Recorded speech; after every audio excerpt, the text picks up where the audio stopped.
सम्मानित प्रधानाचार्य महोदय एवं मेरे गुरुजन वृंद एवं सहपाठी भैया एवं बहनों, जैसा कि आप सभी को विदित ही होगा कि आज हम यहाँ पर गांधी जयंती मनाने के लिए उपस्थित हुए हैं। इसी के उपलक्ष्य पर मैं आप सभी लोगों के सम्मुख अपने विचार साझा करना चाहूँगी। गांधी जी का जन्म 2 अक्टूबर 1869 को हुआ था तथा इनके पिता का नाम करमचंद गांधी एवं माता का नाम पुतलीबाई था तथा इनकी पत्नी का नाम कस्तूरबा गांधी था और ये 13 वर्ष की आयु में इनका विवाह ही कर दिया गया। 1889 से 1891 में ये ब्रिटेन रहे तथा वहाँ पर उनकी पढ़ाई चल रही थी। उसके पश्चात वे इंग्लैंड गए और 1891 में भारत लौट आए। उसके पश्चात उन्होंने वकालत शुरू की। वकालत शुरू करने के पश्चात 1892 में दादा अब्दुल्ला से इनका मिलना हुआ और दादा अब्दुल्ला ने इन्हें अफ्रीका चलने को कहा और कहा कि वे अपना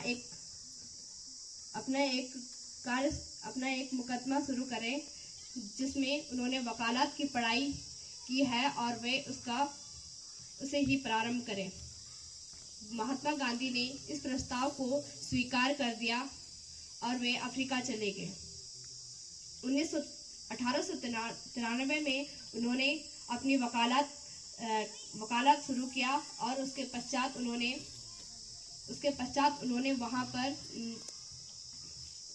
वकालत शुरू कर दी और उसके पश्चात वे 1915 में पुनः भारत लौट आए। भारत लौट आने के पश्चात वे अनेक आंदोलन में कूद पड़े और सबसे पहले उन्होंने कांग्रेस राष्ट्रीय आंदोलन में भाग लिया और उसके पश्चात 1916 में साबरमती आश्रम की स्थापना की। उसके पश्चात उनका मिलना बिहार के स्थानीय राजकुमार शुक्ल से हुआ, जिन्होंने उनसे आग्रह किया कि वे चंपारण चलें और मजदूरों की स्थिति देखें और कुछ करें। महात्मा गांधी ने उनका आमंत्रण स्वीकार किया और वे चंपारण चले गए। चंपारण जाते ही उन्होंने किसानों के हित के लिए भूख हड़ताल की और उन्होंने प्रथम बार ही भूख हड़ताल की थी जिसमें वे सफल रहे। इस प्रकार गांधी जी ने अनेक आंदोलन में भाग लिया और उसके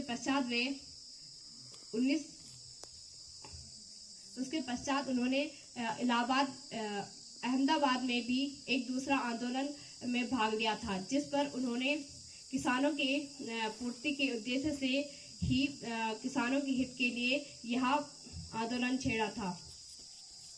इसके पश्चात महात्मा गांधी ने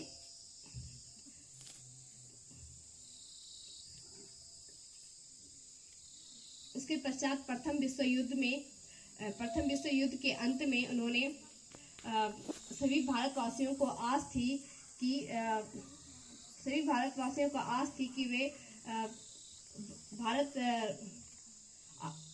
पर उसके बाद भारत पर एक दूसरा रॉलेट एक्ट लागू हुआ था जिसमें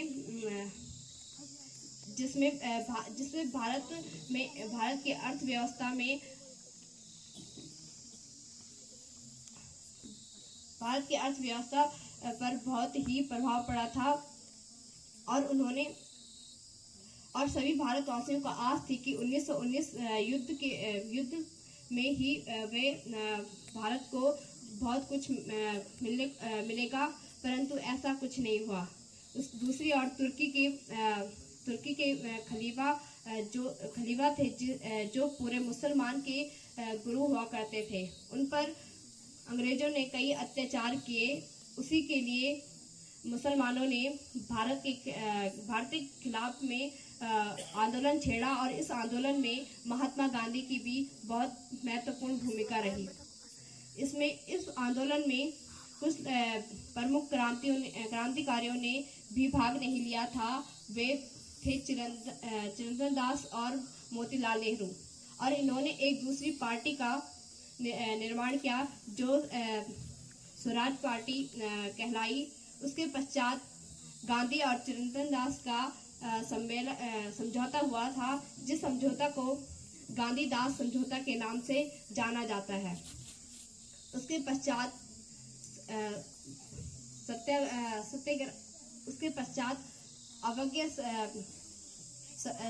सविनय अवज्ञा आंदोलन शुरू किया, गांधी जी ने शुरू किया था, जिस पर उन्होंने जिस समय वहां के वायसराय लॉर्ड इरविन थे। लॉर्ड इरविन से उन्होंने अपनी मांगों को पूरा करने को कहा, परंतु लॉर्ड इरविन ने उनकी मांगे पूरी नहीं की। इस कारण गांधी जी ने दांडी मार्च आंदोलन आरंभ किया, जिस पर वे 29 सेनापति 19 और 241 लोगों को 241 किलोमीटर दूर तक उन्होंने यहाँ यात्रा आरंभ की थी, जिस पर उन्होंने जो यहाँ अंततः साबरमती आश्रम तक ले गई। उसके पश्चात गांधी जी ने अनेक आंदोलन छेड़े थे और लॉर्ड इरविन गांधी जी के इन आंदोलन से कई परेशान हो गए थे, और गांधी जी ने फिर दोबारा दूसरा बड़ा आंदोलन छेड़ा, जिस पर उन्होंने गांधी जी ने अपनी बात को मनवाने की मांग रखी थी, परंतु लॉर्ड इरविन ने उनकी एक भी मांग नहीं सुनी तथा गांधी जी ने इसी प्रकार कई आंदोलनों में भाग लिया। इसके पश्चात मैं ज़्यादा न कहकर अपनी वाणी को यहीं पर विराम देती हूँ। धन्यवाद।